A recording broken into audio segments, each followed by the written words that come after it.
The metal soul. There are those who hear metal and recoil. They call it noise, aggression, distortion without beauty. They do not understand why anyone would want to be assaulted by sound. But there are others, those who have endured fire and pressure, those who have survived catastrophe and carried scars, who hear in metal not noise but recognition. For them, metal is not simply a genre. It is a mirror, a sanctuary, a form of survival. To say one has a metal soul is not a figure of speech. It is an admission of how life has shaped the spirit, how fire has tempered the body, and how sound has become a lifeline. Metal is not background music. It cannot be wallpaper. It does not fill a room politely. It takes over the room. It takes over the body. It is not music you put on to ignore. It is music that demands your attention, because it already carries the weight of your attention. And this is why those who live with a metal soul love it. Because it is honest, because it refuses to pretend that life is soft, because it names the roar that is already inside. The body itself testifies to the truth of the metal soul. Plates in the shoulder from a fall, screws in the knees after years of pain. A spine fused by surgeons because the vertebrae narrowed and pressed. A cast on the foot after a bullet ripped through it. Scars written in bone and muscle. All of these are evidence of hammer and fire. And when the MRI technician asks, "Do you have metal in you?" the answer is not just in the body, but in the spirit. Yes, there is metal here. It is in the bones and it is in the soul. This is what it means to say, without irony, that one is blessed to have a metal soul. The blessing is strange. It does not mean a life free of suffering. It means a life in which suffering has been transformed into endurance, endurance into rhythm, rhythm into music. It means that the scream has not destroyed you because it has been shaped into song. It means the rage has not consumed you because it has been given form. The metal soul knows that without such form the chaos would be unbearable. But given voice, given order, given riff and rhythm, the chaos becomes livable. That is the gift metal gives. It does not lie about pain, but it makes pain bearable by transfiguring it. Fury becomes comfort because it is honest. The scream is not disguised, the chaos is not hidden, the wound is not dressed up to look pretty. For a soul that has been through fire, there is no rest in illusions. Sweet melodies can feel like lies, like a smiling mask forced onto a broken face. But when the music roars, when the band admits what life actually feels like, the body finally exhales. It no longer has to pretend. The world sounds the way it actually feels. That is the first paradox. When art names the unbearable, it becomes bearable. Chaos becomes rest for the same reason. Imagine a storm that has been raging inside for years. Pain, betrayal, surgeries, scars, exhaustion, fury at the body's betrayals. To carry that alone is suffocating. But when a band like Meshuggah detonates a rhythm that sounds like the grinding gears of a collapsing world, the storm is no longer yours alone. The inside and outside are aligned. The storm has been made public, and in that alignment you can rest. Not because the storm has ended, but because it is no longer only inside you. That is the second paradox. When chaos is shared, it becomes peace. This is why some of us can fall asleep to metal. It is not because the music is soft, it is because it is exact. The riffs are tight, the drums unrelenting, the screams disciplined. Precision in fury is what allows rest. When Devil Driver locks into a hook, when Gojira unleashes a tidal wave of sound, when Lamb of God strikes with surgical force, the chaos in the listener's chest finds its match. And once matched, it no longer needs to rage alone. It can surrender to the music's discipline. That surrender is sleep. From the outside, a mosh pit looks like madness. Bodies collide, fists fly, sweat and blood mix under the lights. But from the inside, the pit is governed by unwritten laws of care. If someone falls, strangers lift them. If someone staggers, hands pull them back to their feet. It is not violence for its own sake. It is violence ordered into ritual, rage ordered into rhythm. That is the paradox of the pit, chaos as communion. The outsider sees brutality, the insider feels belonging. The paradox runs deeper still. Metal is born from amplification, distortion, and aggression, sounds that, in theory, should exhaust. Yet for those with the soul to match it, the exhaustion is washed away. The listener emerges lighter, not heavier. This is because the music has carried what the body could not carry alone.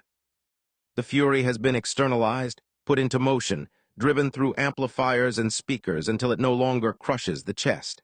That is why a concert feels like a cleansing. That is why one walks out into the night air, ears ringing, body drenched, and feels free. The paradox is not an accident. It is the very essence of the metal soul. Life itself is paradox. Pain and beauty intertwined, rage and tenderness inseparable, destruction and creation interwoven. Metal is the sound of this paradox admitted, amplified, and transfigured. That is why it resonates with those who have lived the truth of paradox in their bones. It does not simplify. It does not resolve. It carries both at once, and in that carrying it comforts. To love metal is to accept that peace is not always quiet, that healing is not always gentle, that rest can be found in the middle of thunder. It is to recognize that sometimes the most honest cradle is the one that rocks with fury. For those who cannot understand, there is no explanation. For those who carry a metal soul, no explanation is needed.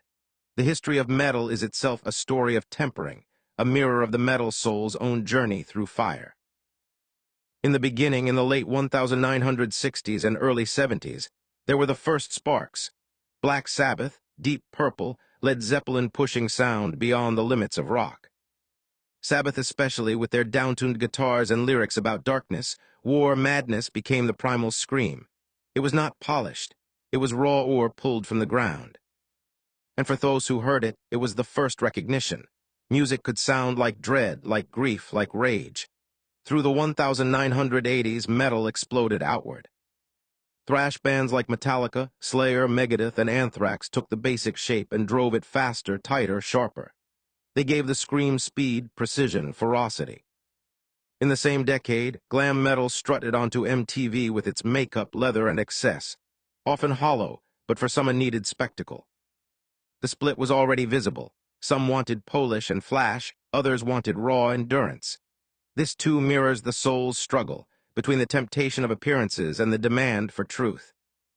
By the 1990s, metal had fractured into countless subgenres.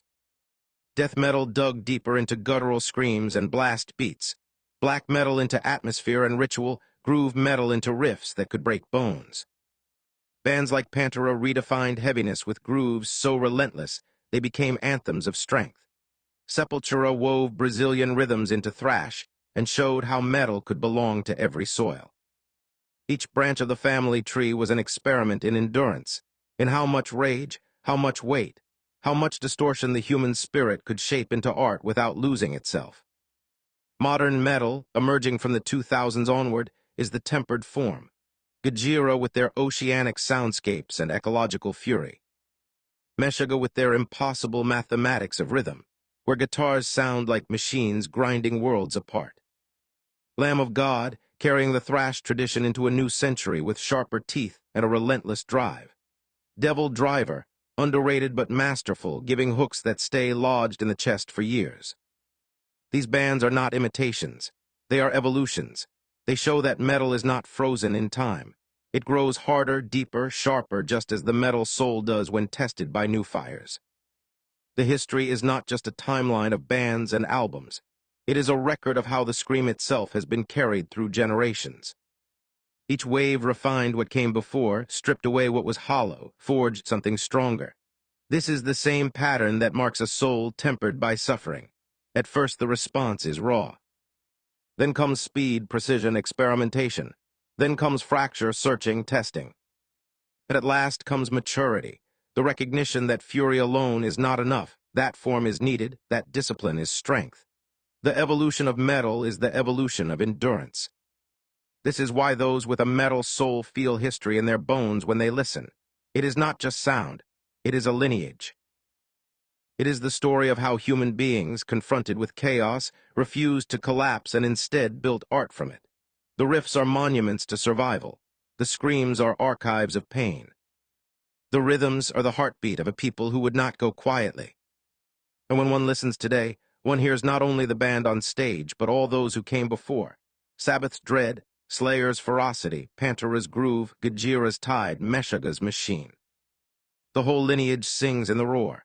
The history of metal proves what the metal soul already knows, that the raw can be refined, that fury can be disciplined, that chaos can be given shape.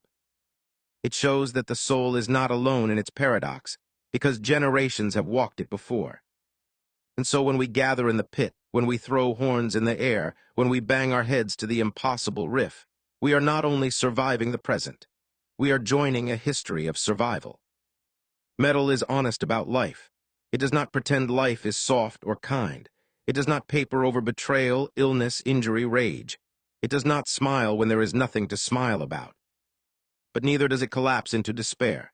It holds despair in a riff, a rhythm, a roar, and turns it into something bearable. That is its genius. That is its blessing. This is why we say the soul itself is metal, because it has been tempered, hardened, shaped by fire, because it has carried plates and screws, scars and fusions, because it has known fury and yet endured, because it has screamed and yet still sings. Metal is the sound of survival, the sound of exile, the sound of fury transformed into fellowship. It is the voice that says, the world is unbearable and yet we bear it. It is the voice that says, the chaos is real but it can be given form. It is the voice that says, the scream is mine but it is also ours. This is why we are instant kin. This is why the nod across the crowd means more than words. This is why we can fall asleep to it, not because it is gentle, but because it is true. For the metal soul, there is no greater comfort than truth given volume. So when the album plays, when the stage lights rise, when the roar fills the chest and the body shakes, the metal soul answers back with recognition. This is me. This is my storm given form. This is my fury carried into sound.